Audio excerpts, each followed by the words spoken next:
My name's Tony Nicholson. I was an 11-year-old kid when this car was running around and reading about it in the magazine, and there I was 30 years later, 40 years later, actually working on these cars. I feel really, really proud and honored that I am able to keep these cars running to original specification. A Formula One car is so much easier to work on than a Can-Am car. I worked in Formula One and pro racing for many years, and I thought I knew everything, and then I ran a Can-Am car and it just kept breaking. It took me a year to stop the car breaking.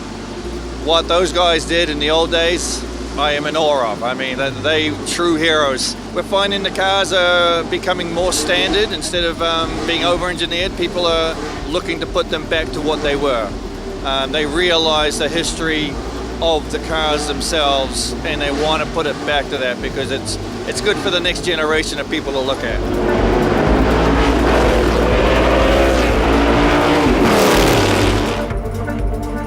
My name is Bruce Marquand, and I drive this McLaren M6 from 1967, bought by Roger Penske and driven by Mark Donohue. Racing one of these cars in anger is something else because you have plenty of power.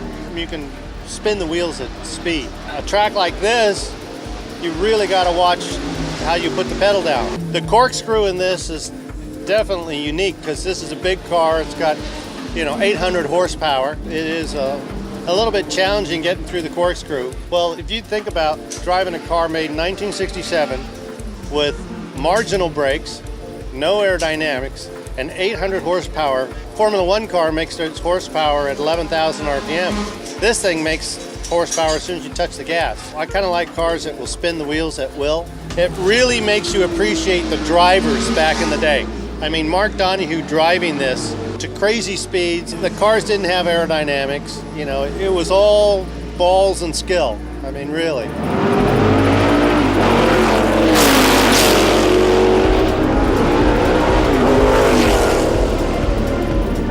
Name is Robert Ryan. It's a McLaren M6B, 1968. I bought this car in 1997. This car is 50 years old this year, and they ran them for a year and then is obsolete, and we do about 4 to 8 races a year. One year we went to New Zealand as a tribute to McLaren because they don't see these cars over there. They're raced here in North America. So we were there, we did 3 races back to back there.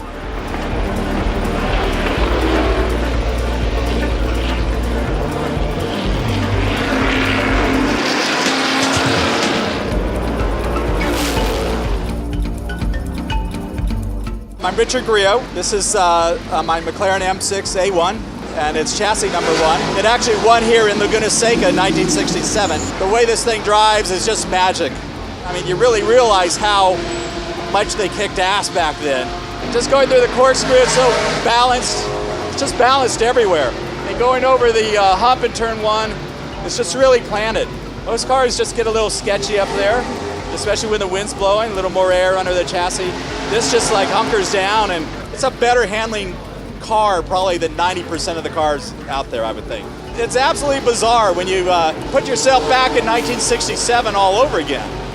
And that's what's the magic here. I mean, it's Bruce McLaren's car, for crying out loud.